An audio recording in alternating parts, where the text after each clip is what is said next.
It was a sweltering summer afternoon in Montgomery, Alabama, 1944, when Mrs. Thompson stepped onto the overcrowded bus, her cotton dress clinging to her back from the heat. The war effort had transformed the usually quiet city into a bustling hub of military personnel and factory workers. The air inside the bus was thick with the scent of engine exhaust and cigarette smoke, mixed with the sweet perfume favored by working women of the era. Mrs. Thompson had just finished her 9-hour shift at the local ammunition factory, where she'd been working since her husband left for the Pacific Front. Her fingers were still stained with machinery grease, and her light brown hair was falling loose from its careful morning arrangement. The factory work was hard, but like many women during wartime, she took pride in contributing to the war effort. As she made her way down the aisle, her eyes scanned for an available seat. The bus was packed with a mix of civilians and soldiers, young men in crisp uniforms heading to or from the nearby training camp, elderly folks doing their weekly shopping, and other factory workers like herself making their way home. The wooden seats creaked under the weight of tired bodies, and the windows were cracked open in a futile attempt to let in some breeze. She spotted an empty seat about halfway down the aisle.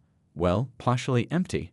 Her handbag could easily fit beside her, giving her some much-needed personal space.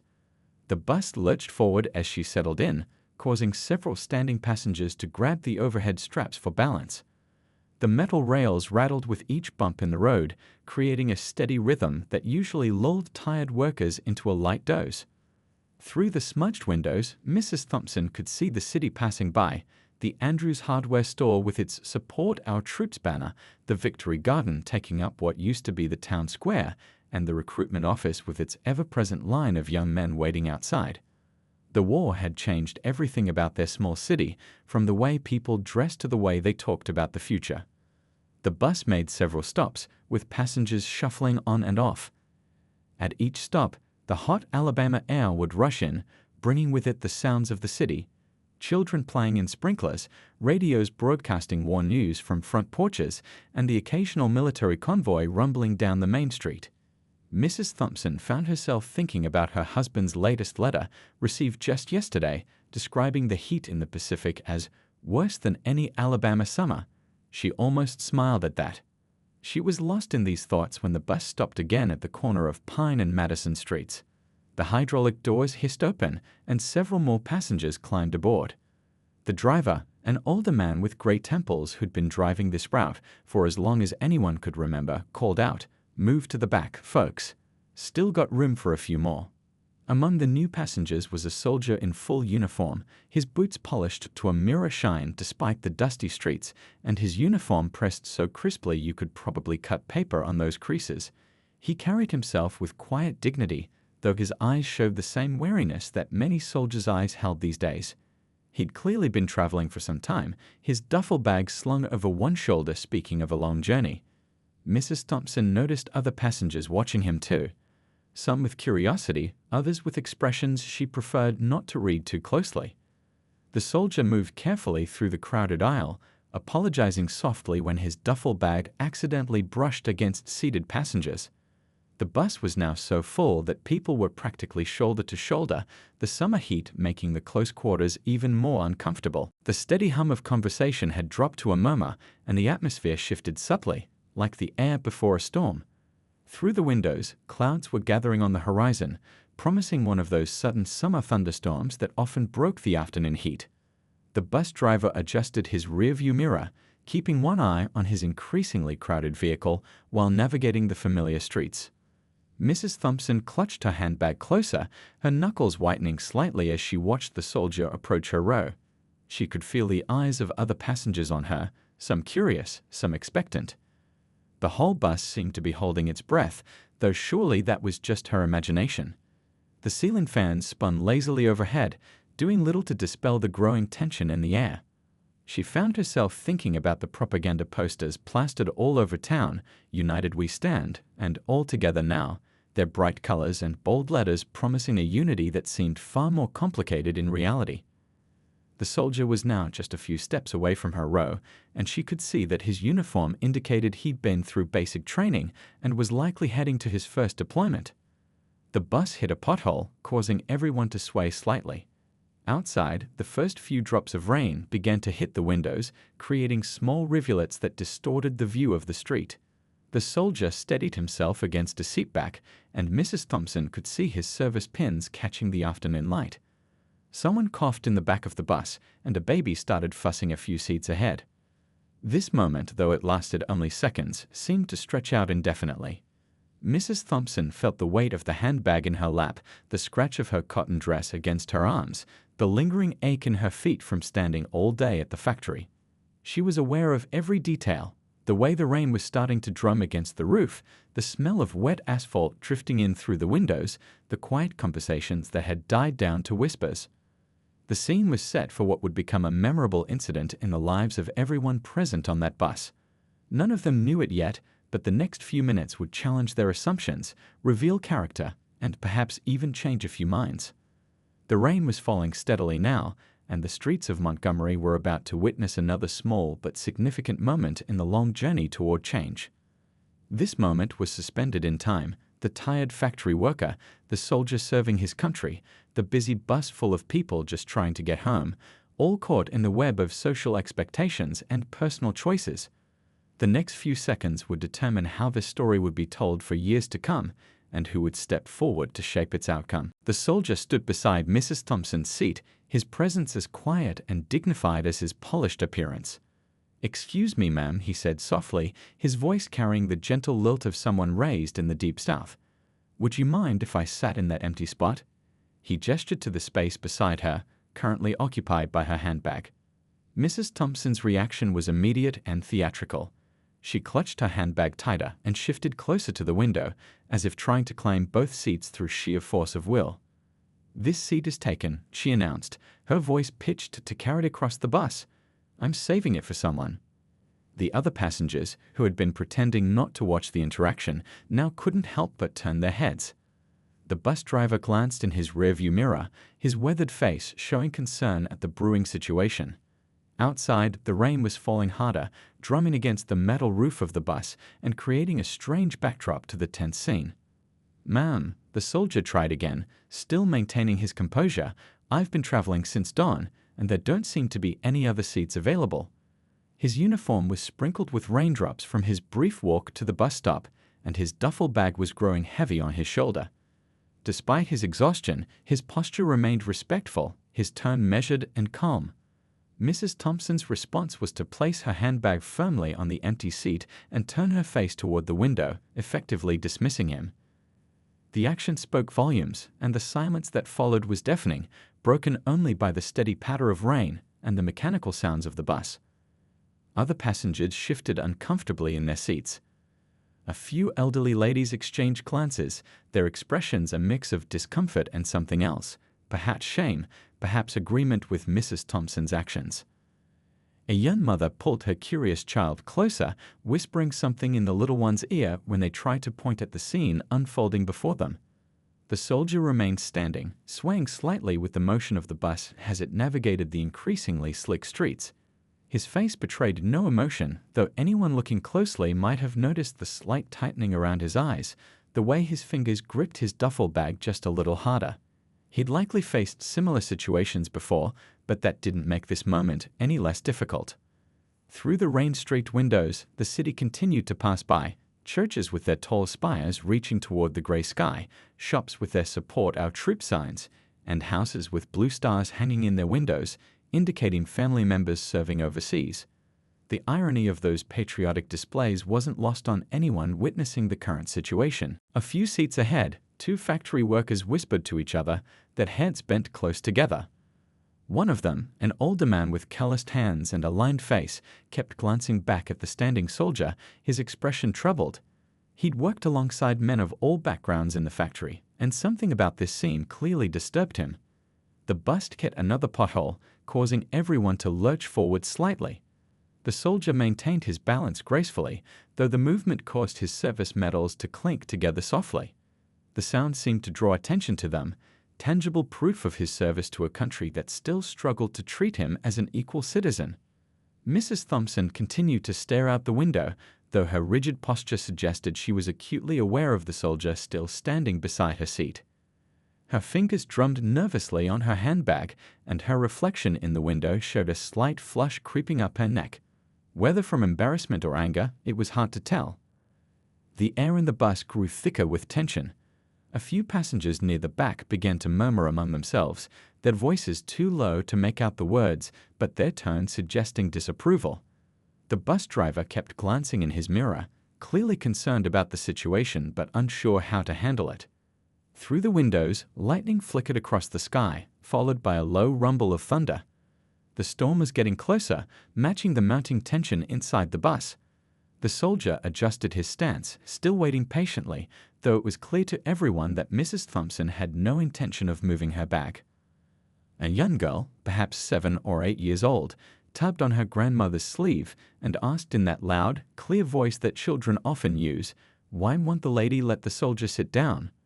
The grandmother quickly shushed her, but the question hung in the air, giving voice to what many were thinking. The soldier's uniform was crisp despite the humidity and his long journey.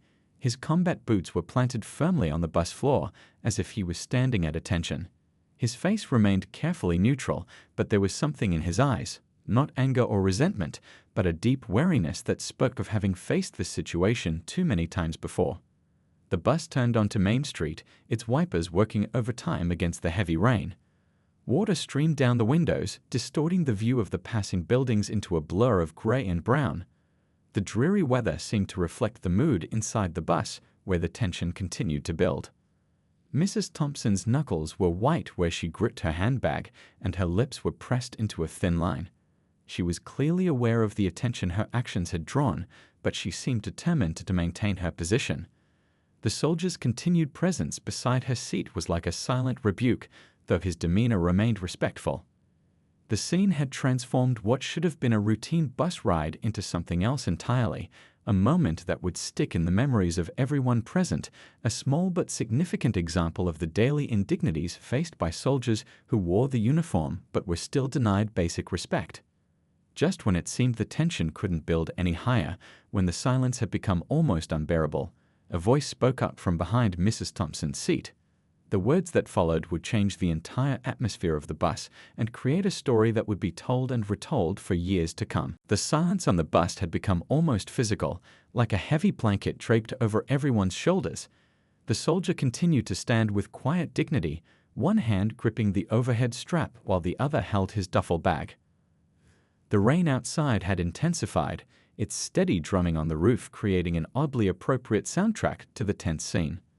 Other passengers found different ways to cope with the uncomfortable situation. Some pretended to be deeply absorbed in their newspapers or books, though their eyes weren't moving across the pages. Others stared straight ahead, their faces carefully blank, as if by not acknowledging the scene, they could somehow make it disappear.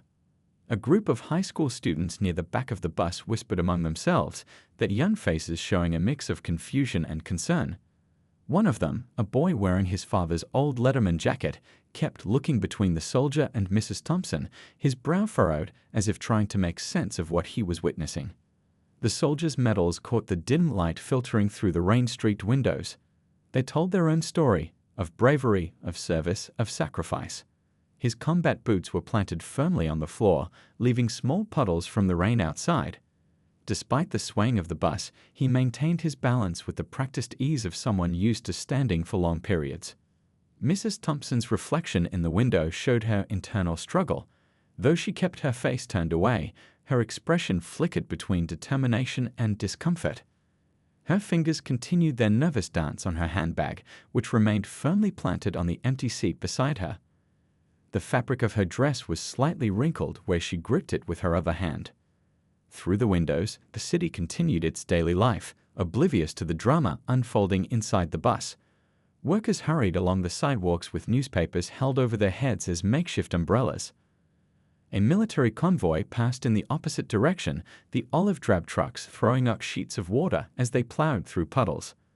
The bus driver navigated the slick streets with extra care, but each turn still caused the passengers to sway. During one particularly sharp corner, the soldier's duffel bag brushed against Mrs. Thompson's shoulder. She flinched away as if burned, pressing herself closer to the window, though there was nowhere left to go. An elderly man a few seats ahead kept turning around, his lined face showing increasing distress. His wife patted his hand soothingly, but her own expression was troubled. They'd lived through enough years to recognize the weight of this moment, to understand its significance in the larger story of their changing world. The young mother who had shushed her child earlier now held her little one closer, as if trying to shield them from witnessing this display of prejudice. The child, however, continued to watch the scene with wide, curious eyes, too young to understand the complexities, but old enough to sense the tension. Lightning flashed outside, illuminating the bus interior in stark white for a brief moment. In that flash, everyone's expressions were frozen like a photograph. Mrs. Thompson's rigid profile, the soldier's stoic face, the varying degrees of discomfort and concern on the other passengers' faces. The thunder that followed seemed to shake the very foundation of the bus. A pair of factory workers, still in their work clothes with lunch pails on their laps, exchanged knowing looks. They'd worked alongside men of all backgrounds in the war effort, seeing firsthand how artificial these social barriers were. One of them opened his mouth as if to speak, then closed it again, the words dying before they could be voiced. The soldier shifted his weight slightly, the only sign of fatigue he'd shown since boarding the bus.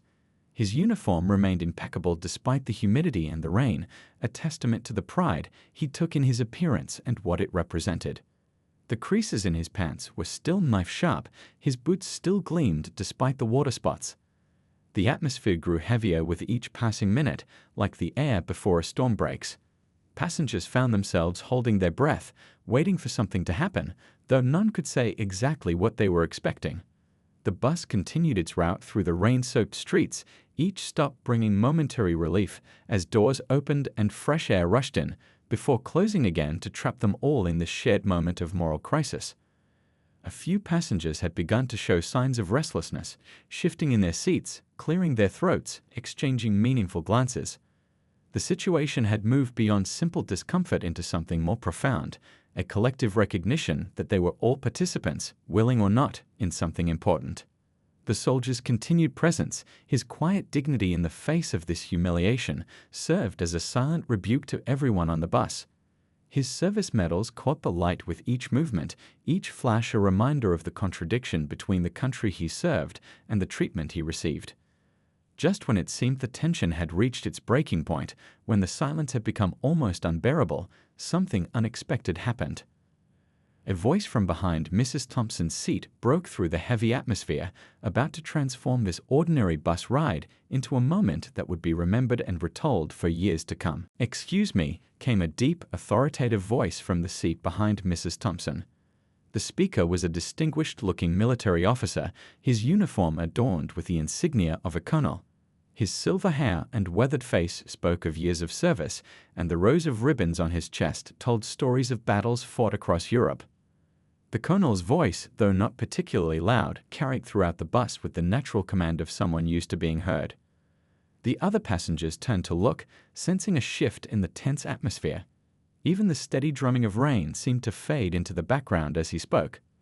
"Ma'am," he continued, leaning forward slightly in his seat, "I couldn't help but notice you seemed to be having trouble with your hearing." His tone was polite but firm, carrying an edge that made Mrs. Thompson turn around despite herself. "Because surely," he went on, "you didn't intentionally refuse a seat to a soldier of the United States Army." The bus hit a pothole, causing everyone to sway, but the colonel maintained his steady gaze on Mrs. Thompson. His words hung in the air, heavy with meaning. A few passengers nodded slightly, encouraged by someone finally speaking up. "This young man," the colonel gestured to the standing soldier, "wears the same uniform I do. The same uniform your husband might be wearing somewhere in Europe or the Pacific. The same uniform that represents the freedom we're all fighting to protect." Mrs. Thompson's fingers tightened on her handbag.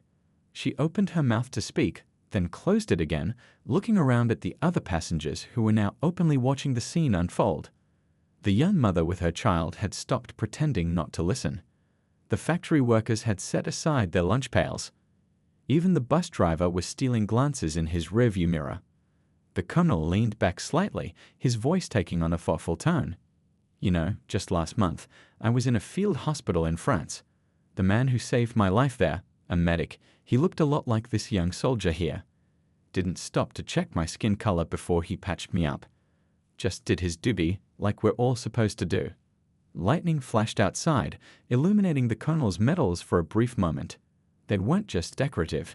Each one had been earned in combat, fighting alongside men of all backgrounds. His words carried the weight of that experience, of that reality. When you're in a foxhole, he continued, his voice dropping slightly, making everyone lean in to listen, with bullets flying overhead, you don't care about the color of the man next to you. You only care that he's American, that he's got your back, and that he's willing to die for the same flag you are. The soldier remained standing, his posture still respectful, but something had changed in his bearing. The colonel's words had given him a different kind of strength, not the strength to endure silently, but the strength that comes from knowing someone understands and is willing to stand up for what's right. Mrs. Thompson's face had flushed red, visible even in the dim light of the rainy afternoon. She glanced around again, but this time found no sympathetic faces. Instead, she saw the quiet approval in the eyes of other passengers, saw heads nodding in agreement with the colonel's words. The funny thing about this uniform, the colonel went on, touching his own collar, is that it's supposed to make us all equal. When we put it on, we're not from different parts of town or different backgrounds. We're all soldiers of the United States Army, and every man who wears it deserves the same respect. The bus turned onto another street, the wipers still fighting against the heavy rain. Through the windows, they could see the military base in the distance, its flags whipping in the wind. The sight seemed to add weight to the colonel's words. So, he concluded, his tone becoming gentler but no less firm, I'm sure you didn't mean to disrespect a U.S. soldier. I'm sure you just forgot, for a moment, what this uniform means and what we're all fighting for. And I'm equally sure you'll want to correct that mistake now. The colonel's words echoed in the silence that followed. The entire bus seemed to hold its breath, waiting to see how Mrs. Thompson would respond. The rain continued its steady rhythm on the roof, but even that seemed muted as this pivotal moment hung in the air. Through the windows, another military convoy passed by, the soldiers inside protected from the rain by olive-drab canvas. They were a reminder of the bigger picture, of the war being fought not just overseas but here at home, a war against prejudice and inequality, fought with words and small acts of courage like this one. The next few seconds would determine how this story would be told, whether as another small defeat in the long struggle for dignity, or as a moment when one person's courage inspired others to stand up for what was right. The colonel had done his part. Now it was up to Mrs. Thompson to decide how this scene would end. The colonel's words settled over the bus like a blanket of truth, impossible to ignore or brush aside. He kept his eyes fixed on Mrs. Thompson, not with anger or accusation, but with the steady gaze of someone who had seen enough injustice and decided this time would be different. I remember, he continued, his voice carrying clearly through the patter of rain. A night in France last winter. We were pinned down by enemy fire. It was pitch black, freezing cold, and we'd lost several good men. Then I heard someone moving through the darkness, crawling across that battlefield, pulling wounded soldiers to safety. He didn't check their hometown or their background. He just saved lives, one after another. The bus swayed gently as it navigated a corner, but no one seemed to notice. They were all captured by the colonel's story, by the quiet authority in his voice that came from lived experience rather than borrowed tales. That soldier, he gestured toward the young man still standing patiently beside Mrs. Thompson's seat, wears the same uniform as every hero I've served with. The same uniform that represents everything we're fighting to protect, not just our borders, but our values. Our belief that all men are created equal isn't just a phrase in a document, it's a promise we make to each other. A murmur of agreement rippled through the bus. The factory workers nodded firmly, their faces showing they understood exactly what the colonel meant. The elderly couple exchanged knowing looks, perhaps remembering another war, another time when humanity had to choose between right and wrong. Mrs. Thompson's hands had begun to tremble slightly where they clutched her handbag. The carefully constructed walls of her prejudice were being dismantled, not by force or anger, but by the simple, powerful truth in the colonel's words. You know, the colonel leaned forward slightly, his voice becoming almost conversational. Every morning when we put on this uniform, we make a choice. We choose to serve not just some Americans, but all Americans. We choose to defend not just some freedoms, but all freedoms. And right now, ma'am, you're making a choice too. Lightning flashed again, closer this time, illuminating the bus interior in sharp relief. In that brief, bright moment, everyone could see the emotions playing across Mrs. Thompson's face: embarrassment, uncertainty, and something else, something that looked like the first glimmer of understanding. The young mother with her child had stopped trying to distract the little one from watching. Instead, she was letting them witness this moment, perhaps recognizing it as the kind of lesson that couldn't be taught from books alone. "I've seen men die for this flag," the colonel continued, touching the patch on his shoulder. "They didn't die for a divided America. They died believing in something bigger than our individual prejudices. They died believing that back home, people would remember what we're really fighting for." The rain had begun to ease slightly, though water still streamed down the windows in rivulets. Through the glass, they could see people hurrying along the sidewalks, going about their daily lives, unaware of the small but significant drama unfolding on this bus. The soldier remained standing, his posture still perfect, his face still composed. But there was something different in his eyes now, not hope exactly, but perhaps the recognition that change was possible, that not everyone would stand silently by in the face of injustice. "Ma'am," the colonel said, his voice gentler now, but no less resolute, "I believe you're going to do the right thing. Not because I'm telling you to, but because deep down you know it's right. You know that this moment is bigger than just one bus ride or one seat. This is about who we are as Americans, about living up to the ideals we claim to believe in." Other passengers were nodding now, some openly, others almost unconsciously. The colonel's words had given voice to what many had wanted to say but couldn't find the courage to express. The bus driver, who had been watching the scene unfold in his mirror, slowed the vehicle slightly, as if even he wanted to see how this would play out. The mechanical sounds of the bus seemed muted, secondary to the human drama taking place within. Mrs. Thompson looked down at her handbag, still firmly planted on the seat beside her. Her knuckles had whitened from gripping it so tightly, and her breathing had become slightly uneven. The moment of decision had arrived, and everyone on the bus could feel it. The colonel's words hung in the air, their truth impossible to deny. This wasn't just about a seat on a bus anymore, it was about dignity, respect, and the kind of country they were all fighting to preserve. The next few moments would reveal whether one person's courage to speak up could spark the kind of change they all knew was long overdue. For several long seconds, the only sound was the gentle hum of the bus engine and the softening rain against the windows. Then, slowly, almost reluctantly, Mrs. Thompson's grip on her handbag loosened. Her shoulders, which had been rigid with defiance, seemed to drop slightly as the weight of the moments settled over her. The other passengers watched, barely breathing, as she lifted her bag from the seat beside her.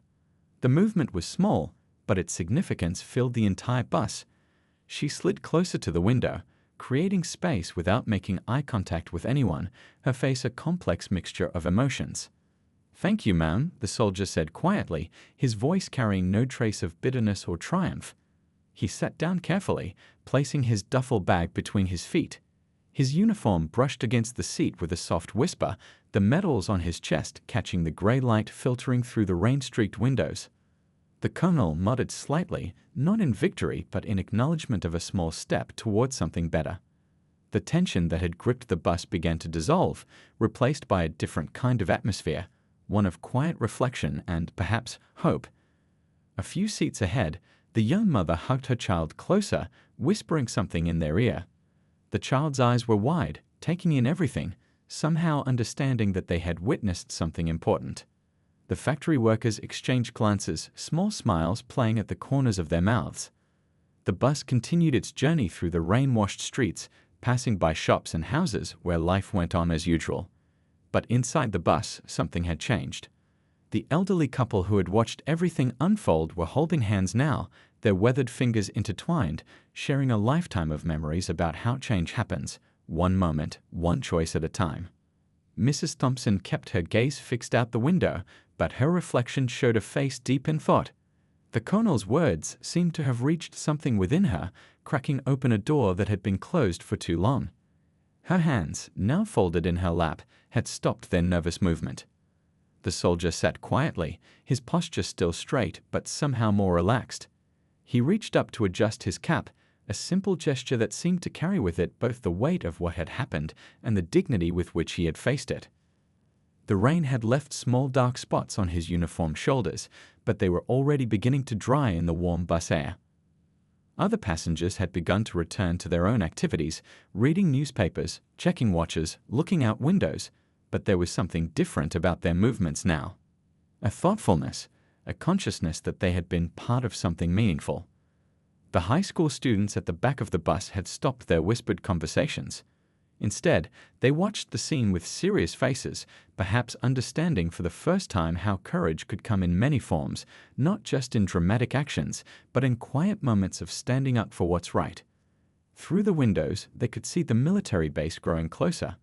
Its flag, though dampened by the rain, still flew proudly against the gray sky. The sight seemed to underscore everything that had just happened, the meaning of service, the importance of living up to the ideals that flag represented.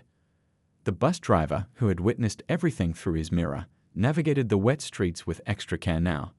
His face showed a mix of relief and satisfaction, as if he too had been hoping for this outcome, but hadn't been sure it would come. A patch of sunlight broke through the clouds, sending rays streaming through the bus windows. The sudden brightness seemed to highlight the change that had taken place, not just in the seating arrangement, but in the hearts and minds of those present. Mrs. Thompson's profile had softened somewhat. The rigid line of her shoulders had relaxed, and though she still didn't look directly at the soldier beside her, there was less tension in her posture. It was as if the colonel's words had planted a seed, small perhaps, but with the potential to grow into something more. The soldier pulled out a small notebook from his pocket, perhaps to write about what had happened, or maybe just to pass the time. The simple action spoke volumes about his composure, his ability to move forward with dignity regardless of how others treated him. As the bus approached the next stop, the sound of the rain had almost completely faded. The storm was passing, just as the moment of crisis had passed, leaving behind a changed atmosphere. People would remember this ride not for the conflict that had started it, but for the resolution that showed how simple acts of courage could make a difference. The colonel sat back in his seat, his mission accomplished not through force or anger, but through the power of truth spoken with conviction. His words had done more than just solve a seating dispute. They had reminded everyone on that bus about the kind of country they were striving to become. Years later, this story would be retold countless times, spreading through the community like ripples in a pond. The bus ride that began as an ordinary journey became something more. A moment when people witnessed how a single voice could spark change, how courage could wear different uniforms. The soldier went on to serve with distinction overseas, carrying with him not just the memory of that day's humiliation, but more importantly, the memory of someone standing up for what was right. When he returned home after the war, he shared this story with his children, not as a tale of bitterness, but as proof that progress was possible. The colonel's words echoed far beyond that rainy afternoon. They found their way into barbershop conversations, church gatherings, and family dinner discussions. People who hadn't been there began to tell the story as if they had, because somehow it belonged to everyone. A small but significant moment in the larger struggle for dignity and respect. The young mother who had witnessed everything with her child would often recall that day when teaching her little one about right and wrong. Sometimes, she would explain, being brave means speaking up when others stay silent. Sometimes it means reminding people of the truth they already know in their hearts. The factory workers who had been present spread the story through their workplace. It became a kind of parable on their assembly line, a reminder that the weapons they were building weren't just for defending borders, but for protecting the values that made their country worth defending. The high school students who had watched from the back of the bus carried the lesson with them as they grew into adults. Years later, when faced with their own moments of choice between comfortable silence and necessary speech, many would remember that rainy day and find the courage to speak up. In time, Mrs. Thompson's rigid certainties began to soften. The seed planted by the colonel's words grew slowly but surely. She never publicly spoke about that day, but those who knew her noticed small changes, a more thoughtful expression when similar situations arose, a tendency to pause before making judgments. The bus driver, who had seen countless dramas unfold through his rearview mirror over the years, would sometimes share this story with new drivers. You never know, he would tell them, when your bus might become the place where something important happens, where someone decides to stand up for what's right. The elderly couple who had witnessed everything continued to hold hands through the years, sharing knowing looks whenever they heard the story retold. They had lived long enough to see how change happens, not always in grand gestures or dramatic moments, but in quiet acts of courage on ordinary rainy afternoons. The story became part of the city's unofficial history, passed down through generations. It wasn't just about a seat on a bus anymore. It had become a testament of how individual actions could challenge long-held prejudices, how words spoken with conviction could open closed minds. The Colonel's legacy lived on not just in his military achievements, but in this moment when he chose to speak up. His words became a kind of blueprint for others facing similar situations, showing how to confront injustice with dignity, how to appeal to people's better nature rather than their fears. The notebook the soldier had pulled out that day contained a brief entry about what happened. Years later, his grandchildren would find it while going through old belongings, the pages yellowed but the words still clear. A first-hand account of how one person's courage could inspire others to remember their common humanity. In community gatherings, whenever discussions turned to how change happens, someone would inevitably bring up the story of that rainy afternoon. It served as a reminder that progress often begins with individual choices, the choice to speak up, to stand firm, to believe in the possibility of better. The military base near where it all happened eventually closed, but the lesson remained.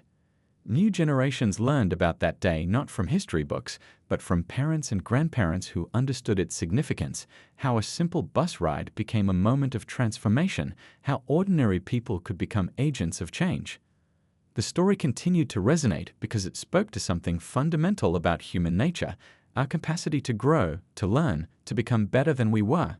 It showed how change doesn't always require grand gestures or dramatic confrontations, but can begin with one person reminding others of the truth they already know in their hearts.